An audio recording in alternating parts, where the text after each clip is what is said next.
도대체 왜 우리 몸은 나이 들수록 이렇게 빨리 무너질까? 그런데 더 충격적인 사실은 그분들 대부분이 한 가지만 제대로 챙겼어도 지금처럼 아프지 않았을 가능성이 컸다는 점이었습니다. 그리고 그 한 가지는 생각보다 거창한 것도 아닙니다. 비싼 영양제도 아니고 복잡한 운동 루틴도 아니고 특별한 약도 아닙니다.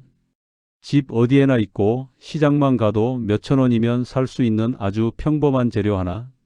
바로 생강입니다. 장수는 운이 아니라 습관이고 그 중에서도 매일 마시는 차 한 잔이 인생을 바꾼다. 그 이야기를 오늘 여러분께 처음부터 끝까지 숨김없이 알려드리겠습니다. 그런데 여기서 중요한 게 있습니다. 생강을 그냥 먹는다고 되는 것이 아니라 어떻게 우리느냐에 따라 효과는 하늘과 땅 차이가 납니다. 대부분의 분들이 생강의 향과 매운맛 때문에 몸에 좋다 정도로만 알고 계시지만 오늘 제가 말씀드릴 내용은 단순히 생강이 몸에 좋습니다 라는 흔한 정보가 아닙니다. 제가 부모님께만 먼저 알려드렸던 정확한 생강차 우린 비율, 물의 온도, 생강의 상태, 시간을 어떻게 조절해야 약처럼 작용하는지 이 모든 것을 있는 그대로 말씀드릴 생각입니다.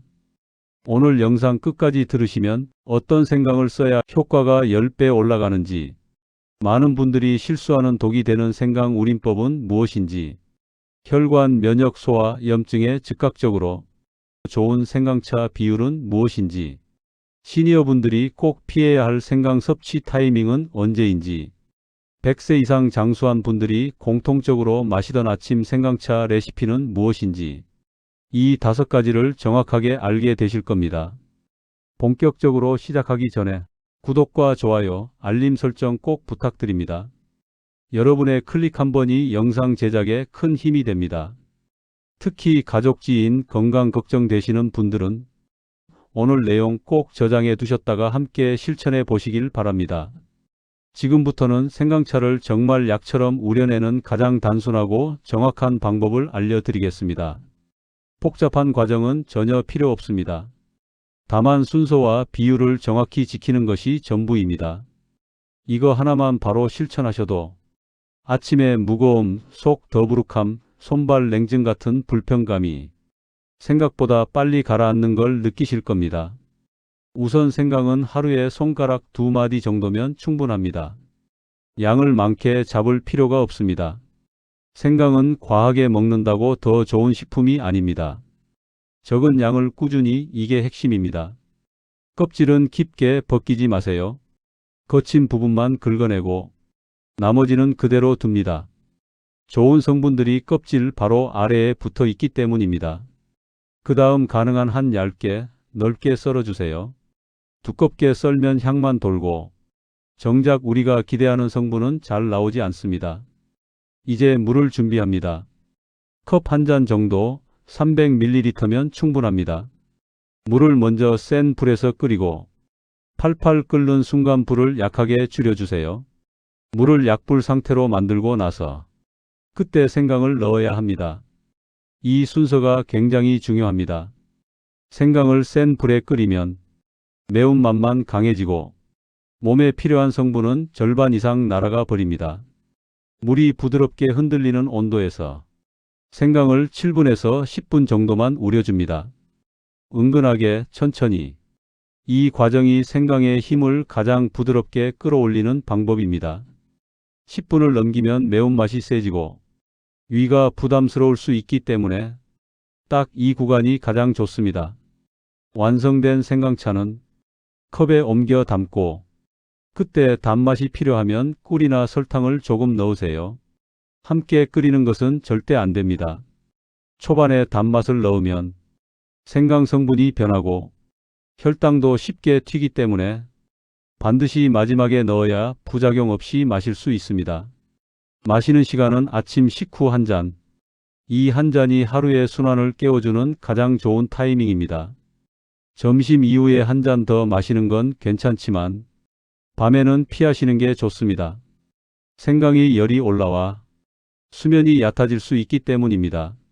만약 밤에 따뜻한 것이 땡긴다면 생강 양을 절반으로 줄여 부드러운 라이트 생강차로 마시면 됩니다. 또 하나 많은 분들이 실수하는 부분이 설탕이나 꿀을 초반에 넣는다는 것입니다. 단맛이 필요하면 끓이고 우린 뒤 완성된 상태의 생강차에 넣어야 합니다. 초반부터 함께 끓이면 성분이 변하고 혈당이 높아질 수 있어 생강차의 좋은 효과를 상당 부분 떨어뜨립니다. 그리고 마지막으로 정말 중요한 이야기 하나, 바로 생강차의 하루 섭취 시간입니다.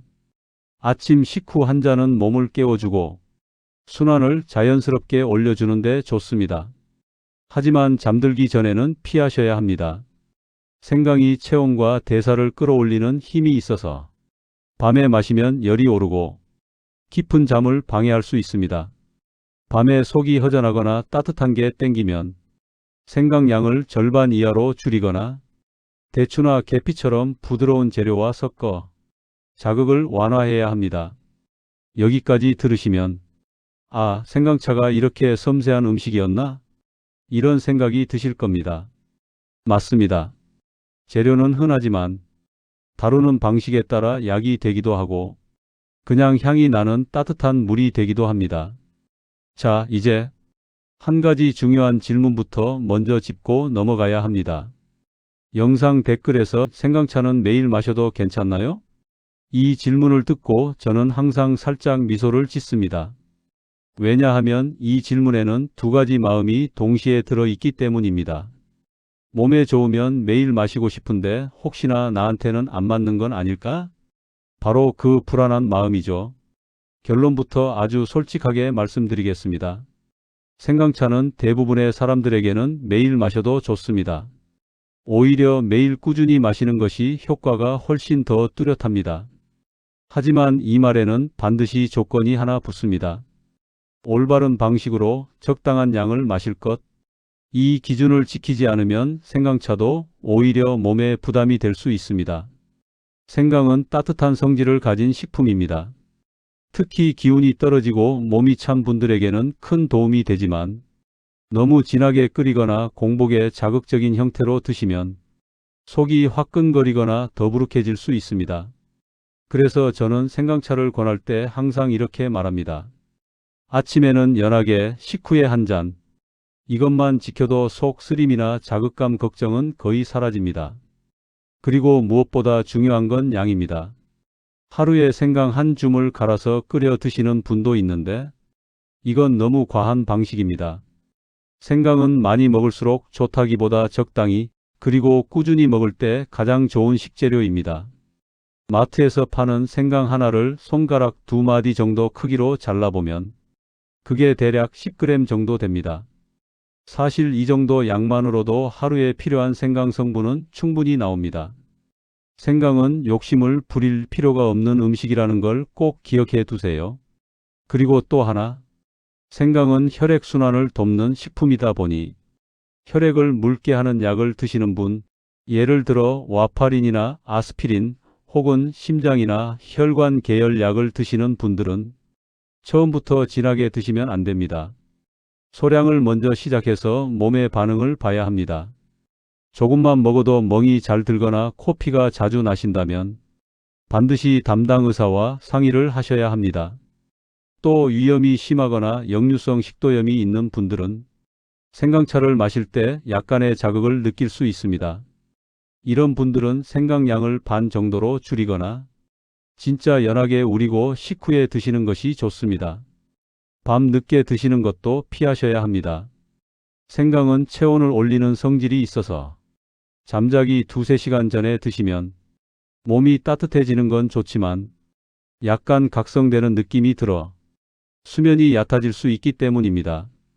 반대로 생강차를 매일 마시면 확실히 좋아지는 분들이 있습니다. 배와 손발이 유난히 차가운 분, 식사만 하면 명치가 더부룩한 분, 혈압이 들쭉날쭉한 분, 평소 감기 잘 걸리고 피로가 잘 쌓이는 분, 아침마다 몸이 무겁고 일어나기 힘든 분, 이런 분들에게 생강차는 강한 자극 없이 몸을 부드럽게 원래 상태로 돌려놓는 힘을 줍니다. 그러니 생강차를 매일 마셔도 될까 고민하셨다면 걱정하지 않으셔도 좋습니다. 중요한 건 양을 욕심내지 않는 것, 진하게 끓이지 않는 것, 그리고 공복에 너무 강한 형태로 드시지 않는 것. 이 세 가지만 지키면 생강차는 매일 마셔도 충분히 안전하고 오히려 꾸준히 마셔야 효과를 볼 수 있습니다. 그럼 이제 왜 생강차를 많은 분들이 드시려고 하는지, 생강에 어떤 효능이 있는지에 대해서 간단하게 말씀드리겠습니다. 생강을 그냥 몸 따뜻하게 하는 식재료 정도로만 아시는 분들이 많습니다. 하지만 생강을 의학적으로 들여다보면 그 단순한 이미지와는 비교도 안 될 만큼 복잡하고 강력한 작용을 합니다. 저는 생강을 볼 때마다 이렇게 말하고 싶습니다. 이 작은 뿌리 하나가 정말 이 정도 능력을 가지고 있다고? 그만큼 놀라운 식품입니다. 우리가 나이가 들면 가장 먼저 무너지는 시스템이 네 가지입니다. 순환, 염증, 소화, 체온. 그리고 생강은 신기하게도 이 네 가지를 동시에 건드립니다. 이것이 생강이 단순한 식재료가 아니라 노년 건강에서 거의 멀티비타민 같은 존재라고 불리는 이유입니다. 가장 먼저 생강이 하는 일은 몸속에 불을 끄는 것, 즉 염증을 낮추는 일입니다. 나이가 들면 무릎이 욱신거리고 손가락 마디가 붓고 아무 이유 없이 몸이 항상 피곤한 것도 결국 몸속 미세 염증 때문입니다. 생강 안에는 진저롤과 쇼가올이라는 성분이 있는데 이 성분들이 염증의 스위치를 부드럽게 끕니다. 약처럼 강하게 누르는 방식이 아니라 몸이 스스로 회복할 수 있는 기초 체력을 끌어올려주는 방식입니다. 그래서 꾸준히 생강차를 마시면 통증이 예전보다 흐릿해지고 붓기가 부드럽게 빠지고 몸이 편안하다는 느낌이 조금씩 되살아납니다. 두 번째로 생강이 하는 아주 중요한 역할은 혈관을 여는 일입니다. 노년 건강에서 가장 무서운 게 무엇인가요? 뇌졸중, 심근경색, 고혈압이죠. 이 모든 질환의 공통점은 순간적인 혈액 정체입니다. 피가 끈적해지거나 혈관이 오그라들면 순간적으로 혈류가 막히고 그게 사고로 이어집니다. 생강은 혈관 안쪽에 있는 근육을 부드럽게 이완시키면서 피가 지나갈 수 있는 길을 조금 더 넓혀줍니다. 그래서 생강차를 마시면 손끝이 따뜻해지고 아침 첫 걸음이 가벼워지고 머리가 맑아지는 느낌이 드는 겁니다. 이건 단순한 기분이 아니라 실제로 혈류가 다시 잘 돌기 시작했다는 신호입니다. 세 번째로 생강이 도와주는 부분은 위장과 소화입니다. 나이가 들면 위장은 늘 두 가지 문제를 겪습니다. 너무 느리거나 너무 예민하거나 음식이 내려가지 않고 명치에 남아있거나 식사하고 나면 바로 더부룩하고 가스가 차거나 아침만 되면 속이 허하면서도 쓰린 느낌이 오죠. 생강은 위장 운동을 도와서 정체된 음식을 아래로 내려줍니다. 또 위산 농도를 조절하는 데 도움을 줘서 과한 사람은 낮아지고 부족한 사람은 올라옵니다. 그래서 생강차 한 잔만 꾸준히 마셔도 식사량이 조금씩 늘고 식후 불편감이 확실히 줄어드는 것을 느끼는 분들이 많습니다. 그리고 네 번째 기능이 가장 과소평가된 부분입니다. 바로 체온을 올려주는 것입니다. 몸이 조금만 따뜻해져도 면역 기능은 눈에 띄게 올라갑니다. 반대로 몸이 차갑고 배가 싸늘하면 감기, 소화불량, 두통, 관절통 같은 것들이 훨씬 쉽게 찾아옵니다. 생강이 올려주는 체온은 잠깐 데워지는 열이 아니라 몸 내부에서 스스로 열을 생산하도록 돕는 열입니다. 그래서 생강차를 꾸준히 마신 분들이 손발이 덜 차고 식곤증이 줄고 아침에 일어날 때 몸이 훨씬 덜 무겁다고 말하는 거죠. 마지막으로 생강이 가진 또 하나 중요한 힘, 이건 많은 분들이 모르십니다. 바로 혈당이 급하게 튀는 걸 잡아주는 작용입니다. 생강 자체는 혈당을 거의 올리지 않습니다. 오히려 식사 후 혈당이 갑자기 상승하는 걸 억제해주기 때문에 당뇨 전 단계이거나 혈당이 들쭉날쭉한 분들에게 생강차는 아주 괜찮은 보조식품입니다. 물론 양 조절은 필요하지만 이 혈당 완충 효과는 생각보다 큰 도움이 됩니다. 결국 이렇게 5가지 기능이 생강이라는 단 하나의 식품 안에 들어있으니 이걸 매일 마시면 몸이 편안해지는 건 당연한 일입니다. 저는 그래서 생강을 노년 건강의 스위치라고 부릅니다. 몸이 어긋나기 시작하는 지점을 찾아서 살짝 아주 은근하게 다시 맞춰주는 역할을 하기 때문입니다.